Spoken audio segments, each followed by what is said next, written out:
రవి తన గ్రామంలో మామిడి మనిషిగా ప్రసిద్ధి పొందాడు.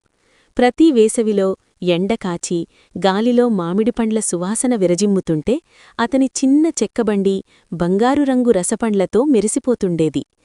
పొద్దు పొడవకముందే రవి లేచి తోటకు వెళ్లేవాడు.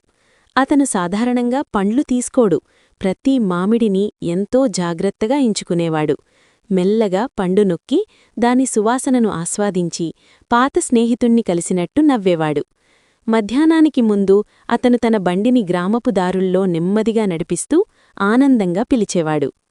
తీపి మామిడిపండ్లు, తాజా మామిడిపండ్లు, సూర్యుడి తీపి రుచి చూడండి. పిల్లలు అతని వెనకాల పరిగెత్తుతూ నవ్వుతూ తమ తల్లిదండ్రులను అడిగేవారు. కొందరి దగ్గర డబ్బుండేది, మరికొందరి దగ్గర ఉండేది కాదు. కాని రవి ఎప్పుడూ ఎవ్వరినీ నిరాకరించలేదు. డబ్బులేని పిల్లలకు కూడా ఒక చిన్న మామిడి ఇచ్చి, "ఒకటి మాటివ్వు, ఈ నవ్వును పంచుకుంటావు" అని కన్నుగీటేవాడు. ఒకరోజు ఒక ధనవంతుడు గ్రామానికి వచ్చాడు. రవి మామిడిపండ్లను రుచి చూసి ఆశ్చర్యపోయాడు. "ఇంత రుచికరమైన మామిడిపండ్లు నేను ఎప్పుడూ తినలేదు" అని అన్నాడు. "ప్రతిరోజూ నీ మొత్తం పండ్లను నేను కొనేస్తాను, నువ్వు చాలా డబ్బు సంపాదిస్తావు." రవి కాసేపు ఆలోచించాడు. ఆ ఆఫర్ చాలా ఆకర్షణీయంగా అనిపించింది. సుఖంగా ధనవంతంగా జీవించే అవకాశం అతని ముందుంది. కాని వెంటనే అతను చుట్టూ చూశాడు.